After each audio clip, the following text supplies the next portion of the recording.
Hi, everyone, and welcome back to another episode here at Catholic Table Talk Podcast. This is the podcast where everything Catholic is on the table.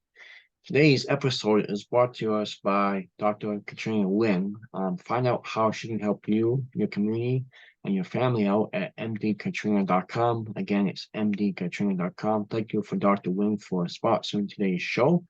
If you have a show topic, speaker request, or if you are buy merchandise, donate towards the show, or become a sponsor of the show, please email us at catholictt@gmail.com. catholictt@gmail.com is the fastest way to get a hold of us and the best way to get a hold of us for all those things. Today we have a very special guest making his Catholic Table Talk debut. His name is Bryan Mercier, and we're going to talk about kind of the inside and outs of doing yoga. If you're person who does yoga, you might have questions of, I feel like maybe the Catholic Church has some really has some reviews about it that maybe I'm not really, familiar with or that I know. And this is basically in the last year, actually, I have really found a lot of people are starting to talk about this more and more of the Catholic Church's yoga. So a little bit about Bryan here.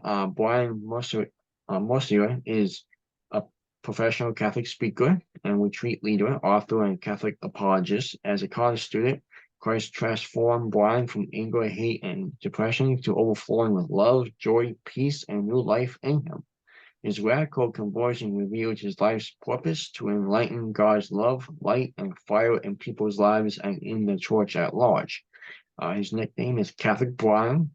He has helped people of all ages to have life-changing encounters with Jesus for more than 20 years. And he is a frequent guest on Gary Matura's show. Of course, Gary Matura, really good friend of the show as well. And Bryan taking time today to come on the show. Very busy guy with his other ministry from CatholicTruth.org. Highly recommend the website.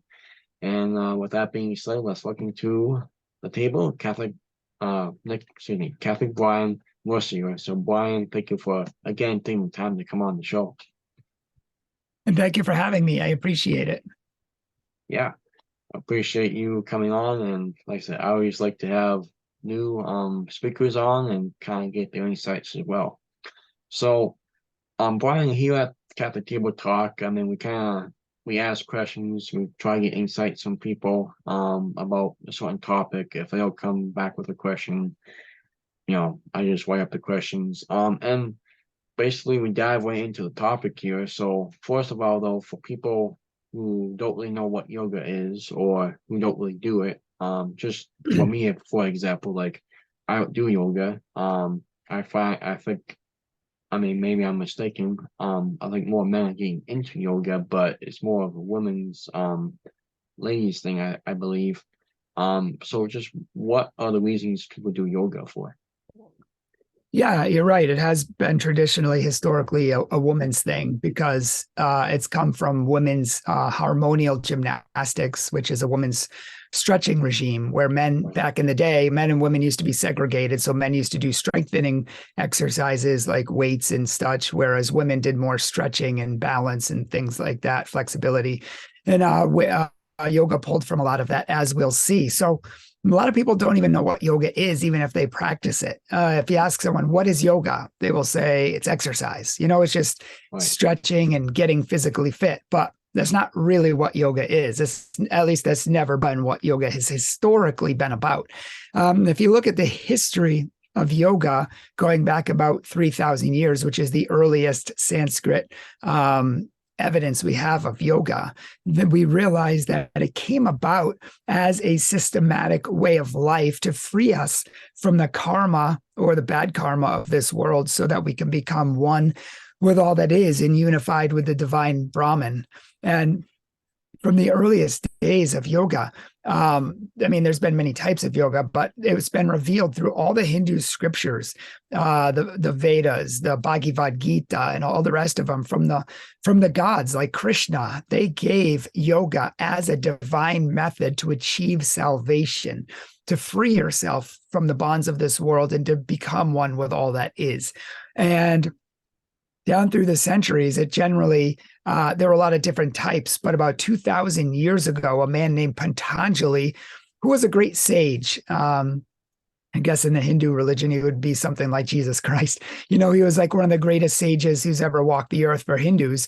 And he kind of took all of the forms of yoga and he categorically combined them, like just made this one authentic Raja yoga, he called it, kingly yoga. It was the most authoritative texts on yoga ever written. So this is what yoga is. Like everybody follows it. Everybody knows Patanjali. And he says that yoga is made up of 8 branches. The first 2 branches are virtue, practicing good things, studying dietary laws, things like that. Basically, preparation for the practice. The third step is asana, or postures. That's what most people would associate with stretching or exercise. The fourth stage is breathing or breath control. And then you get into the last stages, which are mindfulness, concentration, meditation, going deeper and deeper into the final step of samadhi, which is unification with all that is God consciousness, becoming one with Brahman, however you view it. But basically, you become one with the universe. And so that is, in a nutshell, what yoga has always been. It's been a spiritual practice to attain salvation. And historically, exercise really has had nothing to do with yoga. In fact, if you notice, people say it's exercise, right? Yoga is exercise, yoga is stretching. But I named 8 branches, right? A tree has 8 branches. Only one of them was asana. So 1 out of 8 is not exercise. I mean, that's like if you take a whole house and you just take 1 brick out of the house and you say, this is the house. No, that's just one aspect of the house, and it's not even the biggest part. So when you look at yoga itself, the exercises were always the smallest part. And asana means seated posture. So most of the exercises were none of that were what we had today. They only had a handful of them. Most of them were like bending down and touching your toes, bending backwards, super simple.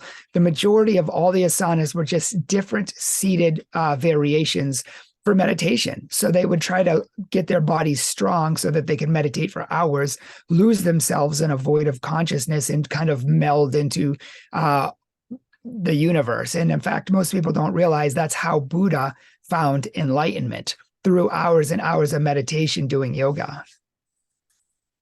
Oh, very cool. Very good. I did not know that he found that. Yeah.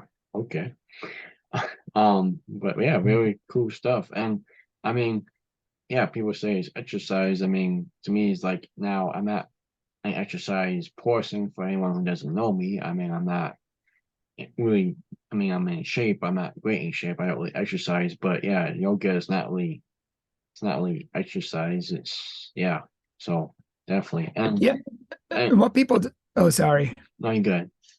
What people don't realize is that the yoga today, I always put that in quotes because it's not even, can't even be considered yoga. I mean, most people who know yoga are like offended that Americans have basically taken a spiritual practice and maximized it for maximum profit.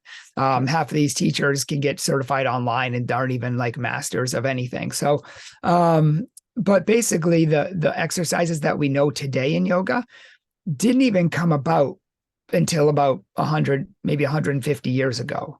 And so some people say, well, what if I just do the exercises, but I don't do any of the spiritual practices? Is that okay if I just do the exercise, right? So what we have to look at is that probably around the late 1800s to early 1900s, the Indians were kind of caught in the revival of the world. They're in the early 1800s to mid 1500s, there was this fitness revival and everyone was in on it. And all of these exercise regimes just exploded. You had like Swedish gymnastics, you had Danish gymnastics, you had medical gymnastics. And in fact, some of these were so good at training your body and perfecting you and giving you a mind, body, and soul connection that the British military used to use this for their training. That's how good these gymnastics regimes were. So then you had contortionism coming out. You had Western bodybuilding. You had calisthenics from the YMCA. All of these things were starting to take place in India. When people went to India, they felt sorry for these people because they were just these scrawny little people who just looked like skin and bones. They looked unhealthy, emancipated, and the Westerners would feel bad for them. So people like the YMCA Christians would start coming over there and teaching them exercise.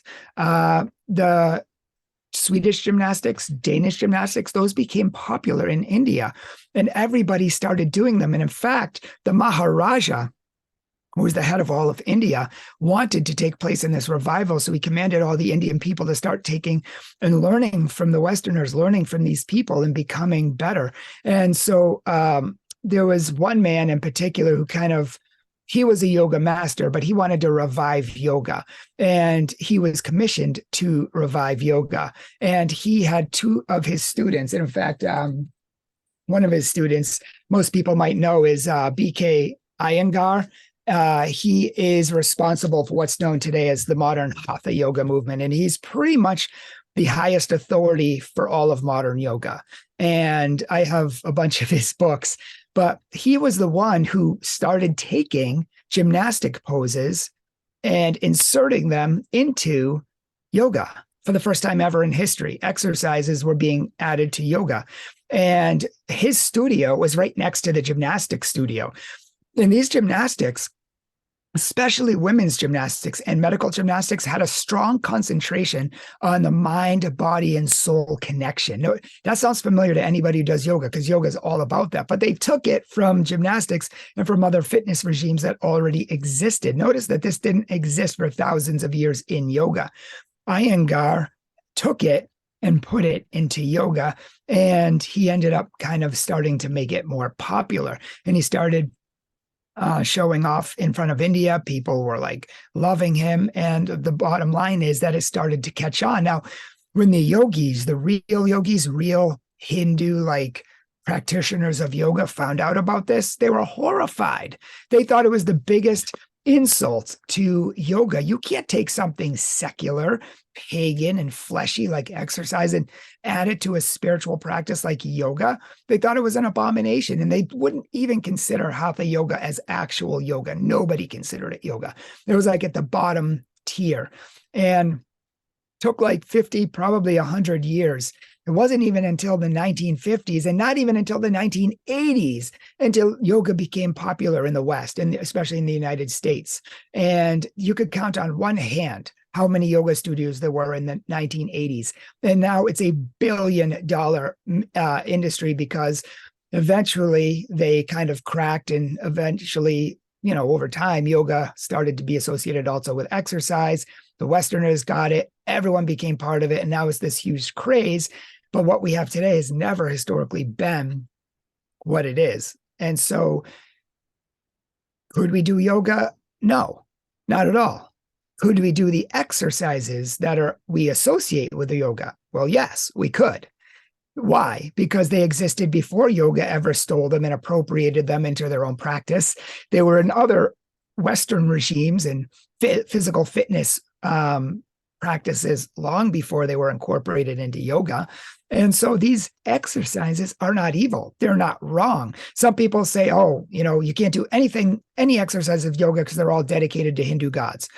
First of all, that's not true. Even in yoga, that's not true. The majority of poses are dedicated to humans. They're named after humans, nature, animals, and some are named after and dedicated to gods. Why do they name their poses anyways? Because gymnastics did. Gymnastics was the first one who named all their poses, and they stole it. And so the bottom line is we can do exercises in our own home by ourselves, because exercise is exercise. But to call it yoga, it's not yoga. Yoga is something more, and it has a spiritual connotation attached. Does that make sense? Yeah, it does. Really great stuff. Like I said, not me myself. I'm not really know a whole lot about yoga, so that is all very helpful and informational for me. I guess the one question that really popped up when you were explaining that and saying you can do the exercise, you can't do the spiritual yoga part of yoga. I again, I'm not like a big yoga person here, so I don't really know much about it. But like, if anyone who's starting out yoga or who wanted to start, do yoga, I guess like how can they really separate from spiritual yoga part, that stuff that you shouldn't do, as compared to, okay, I can do the exercise part. Where can you find, like, where can you separate those two out for anyone who doesn't know much about it and is trying to start doing yoga? Yeah, that's a good question. The first question that people ask is, well, if the exercises are okay, can I go to a class and do yoga? If I just do the exercises, and I usually say no.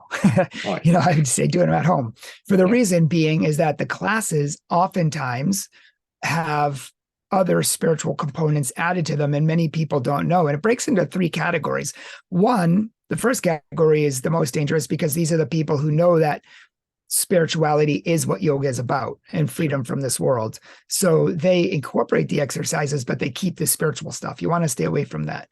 The second class is the one that they don't really want the spiritual stuff because they know that spirituality isn't really popular today in America. And so they just highly focus on the exercises, and that's their focus. However, since they're not religious themselves and they don't know what Orthodox Christianity teaches, the Bible or Jesus, they incidentally keep some of these spiritual practices without intending to do it. And that's why you'll find many things in yoga classes that contradict the Christian faith, like chanting Om, or talk about the third eye, or just people will say, oh, you know what, just breathe deeply and connect with the universe, as if we're trying to do that. Or they'll say, just connect with your deepest self. They don't realize that in Hinduism and Buddhism, self is with a capital S, because they believe that we are divine. We're all part of the one divine being, the one divine consciousness. And even when you bow to someone and you say namaste, that actually means that the divinity in me greets the divinity in you. These are all Hindu concepts. The salutation to the sun is actually saluting the sun, which is a divine being and that sort of thing. So there's a lot of problems. I mean, even things from like breathing in yoga. In exercise, breathing's fine. It's healthy. It's scientific. But in yoga, it's associated with energy. And you can read that in all of any real main yoga book, especially the most authoritative ones, say that breath is actually energy, which comes from the goddess Shakti. Now we say, yeah, but we don't believe any of that. Well, who cares? They do. And this is their spiritual worldview that we are participating in. And that's a problem. And secondly, there's a problem of scandal. You might not be participating in the spiritual aspect of it. Let's say they're doing meditation in the class, and you're closing your eyes and thinking of pizza. Nobody knows that. Now, let someone say that someone comes and sees you, or someone comes and sees me, and they say, well, Bryan's doing yoga and he's a good Catholic, so it's okay. They don't know that I'm not doing the meditations. They don't know that I'm just meditating on pizza and I just have my eyes closed. They just see Bryan's doing the meditations just like everyone else, so it's fine. And scandal's a mortal sin because it can lead people astray. So what I usually say is to find a video at home, and there are some videos that just do the exercises. They don't talk about your consciousness or breathing, or connection to the earth or the universe or yourself or the third eye or chakras or energy or any of these. I mean, all of these are trigger words that you want to stay away from because they're part of Hinduism, not Christianity. But if people, like, for example, my friend's a physical therapist and he employs yoga exercises. He predated yoga just to help elderly be able to walk, because these exercises are functional and they do help you. So if you just want to do that without any of the spirituality, that's fine. Alternately, I recommend other practices like Pilates, which is really good for stretching and strengthening. There's also good practices. There's a Protestant Christian thing called Holy Fit, WHOLLY. It's Christian, but they do exercise and they kind of blend it with spirituality. So if you want to do it in a good way, a better way, the best way would be the Catholic version, which is Pietra Fitness, Pietra Fitness. And they're a Catholic group that does exercise, stretching, strengthening. They have professionals on there. but they also have some scripture readings. They have meditations on Christ. They have some music. So they have a lot of things that people like. See, when people just do yoga, oh, well, you know what? I don't really feel God at church. So I just go on Sunday and I feel this spiritual blah, blah, blah, blah, blah. And just, really getting into this leads us away many times from our faith, not to mention the dangers that could be associated, especially with Hatha yoga, which is one of the popular forms of yoga. Hatha yoga actually believes in what's called Kundalini energy. And this is an energy source at the base of your spine. It's supposed to be in the form of a serpent who's coiled around your spine. And the more you do your deep breathing and breath work, the more this snake is supposed to uncoil itself around your spine until it gets to your crown chakra. And you're supposed to have these mystical experiences. But if you read Catholics who have practiced this and got these mystical experiences, they're incredibly demonic. They sound like they're possessed. They couldn't eat for a month because they were so afraid and just being shattered by whatever spirit was harassing them. And we don't even want to get near that. Exorcists warn that there is a possibility, if we get into the spiritual side of yoga, that you can have demonic attacks or even get possessed in extreme cases. Yeah, I mean, that does sound, really demonic. Absolutely it does. Yeah, well, thank you for sharing that, Bryan. I mean, like you said, I mean, as long as you do the spiritual stuff, it's usually exercise and find a good Catholic resource to do other exercises as well. As like yoga, that helps too. And I mean, because people think, well, it's kind of, I need quiet time. I need quiet time. I need to do yoga. I need to have just quiet, peace, and everything. Well, I mean, Jesus did say, hey, go into your room, lock the door, and pray. I mean, that's how you find peace too. You have to be doing yoga for a half an hour. And when it's, I guess, the church is teaching, and like you said, it's Buddhism. And I really like the point that you made too about if people see you and I doing it, and maybe we're not meditating on it, but they see it and they're like, oh, I can do that. And then technically we are responsible too, because we are kind of, so I say, the role model or something like, oh, he's doing it, I can do it too. And that links that person to sin, even though if we are committing the sin or not. So I really like that point, right there. And I mean, of course, ever since COVID, like you said, do it from home. Don't go out and don't really face the temptation, just because, like you said, it really brings you away from the faith, and you are most likely to have make a choice under the temptation, under the pressure of yoga studio. So definitely I like that as well. And also, if you do the stretches, Right. And you're doing it at home, don't tell people you do yoga, because you don't. It's not yoga. Yoga is 8 branches. It's a whole systematic way of life and salvation. Just doing the exercises is not yoga. That's like one Hindus just get so upset at us ignorant Westerners, because we just call exercise yoga. They're like, that's like, one Hindu Swami said, that's like me going home and eating some bread and calling it the Lord's Supper, or me drinking some wine in my house and calling it the Lord's Supper. Yes, there is a similarity, and it's and you do the same thing, but it's a completely different context and has nothing to do with the Lord's Supper. So you just doing exercise, and calling it yoga has nothing to do with what actual yoga is about. All right. Yeah, good point. Yeah, thank you for that clarification. And I mean, and if you're still unsure, if you're doing the right thing, talk to your pastor, or get a hold of Bryan, or get a hold of someone and explain. But yeah, I mean, and also, if you don't mind, even better than talking to a pastor or someone else, because a lot of people are ignorant in this topic, admittedly. But I have a book called Counterfeit Spirituality: Exposing the False Gods. And I have a whole chapter on yoga in this book, along with Reiki, centering prayer, astrology, acupuncture, and many other questions that people have in regard to spiritual practices. And so, people can get this book, Counterfeit Spirituality, on Amazon or Sunday Visitor, and they can check it out. It will give a lot more information. And we also have YouTube videos on it at Catholic Truth, on our website, Catholic Truth. And so we do have, this is like the very short version. Sure. Okay. Awesome. We'll put that link in the description box for you, Brian. At the in the episode. Um, just I guess, Brian, at this time, I would just like to have any final remarks that you have about yoga. I thank you for coming on the show again. Just any final remarks that people should know about yoga. Again, if they're starting out, and then just like you said, don't say that you're doing yoga because you're actually not. But any last remarks about it, and then just tell us a little bit more about your ministry at Catholic Truth. Yeah, and some people try to do holy yoga, which is kind of an oxymoron. Like anytime, a Catholic church paganized a pagan practice. Like I don't know if when you go to church, you see the halos over saints and heads, right? And you see Jesus has a halo over heads. That's actually a pagan practice. Because originally those halos were over the emperors of Rome because it symbolized divinity.